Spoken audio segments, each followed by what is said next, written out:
ఇటీవల ఏ దేశ మాజీ ప్రధానమంత్రి రిషి సునక్ మైక్రోసాఫ్ట్ మరియు ఆంథ్రోపిక్లో సలహాదారుడిగా చేరారు. యూకే మాజీ ప్రధానమంత్రి రిషి సునక్ ప్రపంచ వ్యూహం మరియు భౌగోళిక రాజకీయ ధోరణులపై దృష్టి సారించే చెల్లింపు సీనియర్ సలహాదారుడిగా మైక్రోసాఫ్ట్ మరియు ఏఐ స్టార్టప్ ఆంథ్రోపిక్లో చేరారు. సావల్కోట్ జల విద్యుత్ ప్రాజెక్టును ఏ నదిపై ప్రతిపాదించారు? చీనాబ్ నదిపై. జమ్మూ అండ్ కాశ్మీర్లోని చీనాబ్ నదిపై 1856 మెగావాట్ల సావల్కోట్ జల విద్యుత్ ప్రాజెక్టుకు కేంద్రం ఇటీవల పర్యావరణ అనుమతిని సిఫార్సు చేసింది. ఇది కేంద్రపాలిత ప్రాంతంలో అతిపెద్ద జల విద్యుత్ ప్రాజెక్టు మరియు ఉత్తర భారతదేశంలో అతిపెద్ద వాటిలో ఒకటి ఇదవుతుంది. ఈ ప్రాజెక్టును మొదట 1980లో రూపొందించారు. దీనిని national hydro electric power corporation limited 31,380 కోట్ల అంచనా వ్యయంతో నిర్మిస్తున్నది. ఇటీవల అన్ని ఫార్మాట్లో 50 మ్యాచ్లు ఆడిన మొట్టమొదటి భారత పేసర్ ఎవరు? జస్ప్రీత్ బుమ్రా. ఢిల్లీలో వెస్టిండీస్తో జరిగిన రెండో టెస్ట్ మ్యాచ్లో జస్ప్రీత్ బుమ్రా 50 టెస్ట్ మ్యాచ్లు ఆడిన తొలి భారతీయ ఫాస్ట్ బౌలర్గా చరిత్ర సృష్టించాడు మరియు 3 అంతర్జాతీయ ఫార్మాట్లో అనగా టెస్టులు, వన్డేలు, టీ20తో కలిపి 50+ మ్యాచ్లు ఆడాడు. ఎంఎస్ ధోని, విరాట్ కోహ్లీ, రవీంద్ర జడేజా వంటి ఆటగాళ్లతో పాటు బుమ్రా కూడా ఈ జాబితాలో చేరాడు. భారతదేశంలో ఏ రాష్ట్రం తొలిసారిగా కేంద్ర వన్యప్రాణుల సంరక్షణ చట్టం 1972ను సవరించే బిల్లును ఆమోదించింది? కేరళ. భారతదేశంలో కేంద్ర వన్యప్రాణుల రక్షణ చట్టం 1972ను సవరిస్తూ బిల్లును ఆమోదించిన తొలి రాష్ట్రంగా కేరళ నిలిచింది. వన్యప్రాణుల రక్షణ సవరణ చట్టం 2025ను కేరళ అసెంబ్లీ అక్టోబర్ 8, 2025న ఆమోదించింది. భారత రాష్ట్రపతి ఆమోదం పొందిన తర్వాత ఈ బిల్లు చట్టంగా మారుతుంది. ఈ సవరణ పెరుగుతున్న మానవ జంతు సంఘర్షణను పరిష్కరిస్తుంది. అడవుల సమీపంలో నివసించే వర్గాలకు ఇది న్యాయం చేస్తుంది. అనగా ఇది చీఫ్ వైల్డ్ లైఫ్ వార్డెన్కు మానవులపై దాడి చేసే లేదా నివాసాల్లోకి తప్పిపోయే వన్యప్రాణులను కాల్చడానికి, ప్రశాంతపరచడానికి, పట్టుకోవడానికి లేదా తరలించడానికి అధికారం ఇస్తుంది.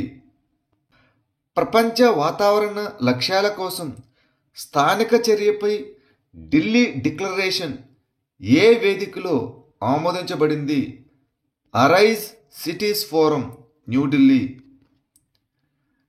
ఇటీవల న్యూఢిల్లీలో అక్టోబర్ 8, 9 తేదీల్లో జరిగిన మొదటి ARISE నగరాల ఫోరం 2025లో గ్లోబల్ క్లైమేట్ గోల్స్ కోసం స్థానిక చర్యపై ఢిల్లీ డిక్లరేషన్ ఆమోదించబడింది.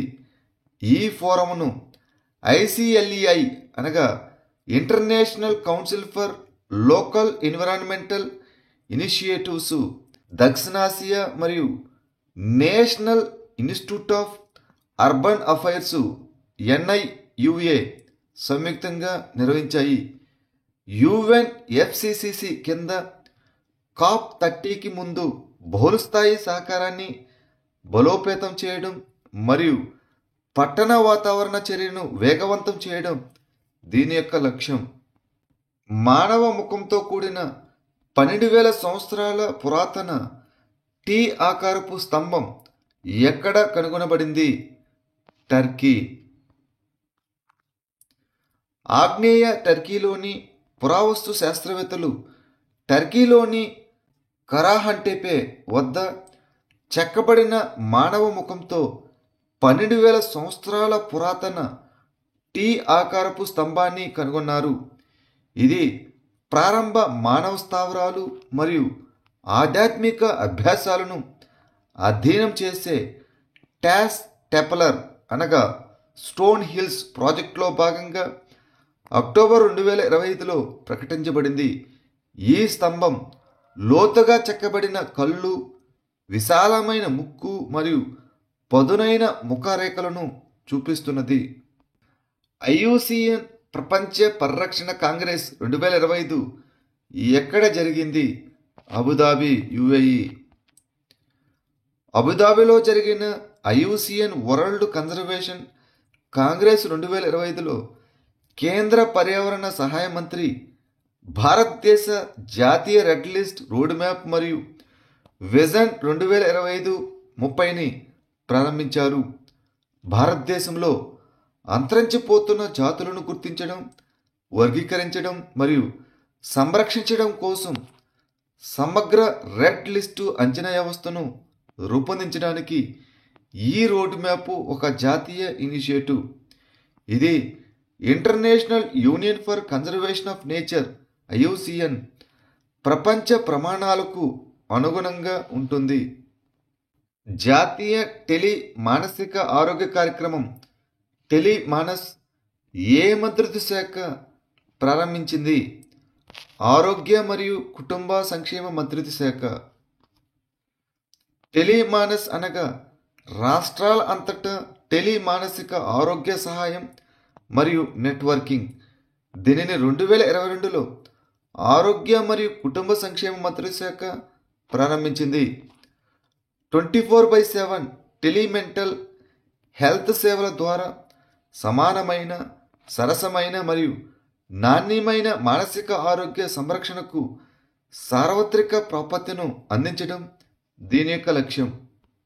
ఇండియా మొబైల్ కాంగ్రెస్ 2025లో ఏఐ ఫర్ గుడ్ సమ్మిట్ను భారతదేశంలోని ఏ విభాగం నిర్వహించింది?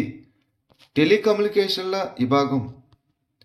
ఇటీవల టెలికమ్యూనికేషన్స్ విభాగం డిఓటి మరియు అంతర్జాతీయ టెలికమ్యూనికేషన్ యూనియన్ ఐటియు న్యూఢిల్లీలో జరిగిన ఇండియా మొబైల్ కాంగ్రెస్ 2025లో ఏఐ ఫర్ గుడ్ సమ్మిట్ను నిర్వహించాయి. ఈ ఐటియు అనేది ఐక్యరాజ్య సమితి సమాచార మరియు కమ్యూనికేషన్ టెక్నాలజీల కోసం ప్రత్యేక సంస్థ.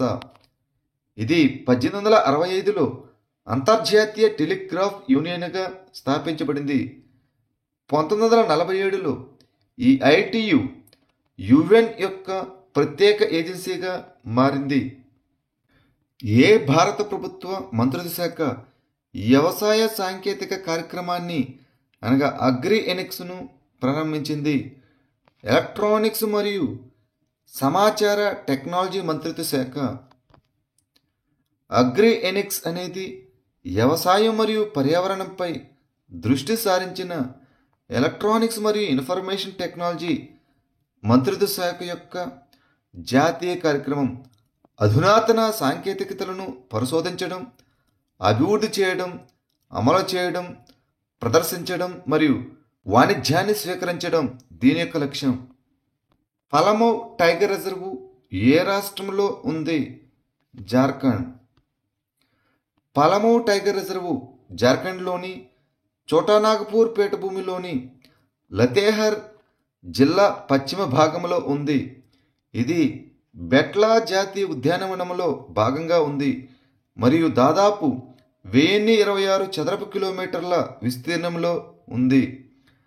ప్రాజెక్ట్ టైగర్ కింద భారతదేశంలో సృష్టించబడిన మొదటి 9 టైగర్ రిజర్వ్లో ఇది ఒకటి.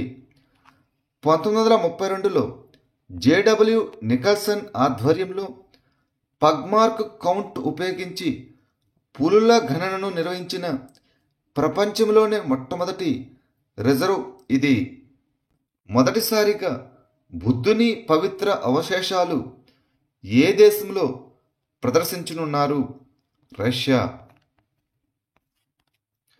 మొదటిసారిగా బుద్ధుని పవిత్ర అవశేషాలను రష్యాలో ముఖ్యంగా కల్మికియా రిపబ్లిక్లో ప్రదర్శించనున్నారు.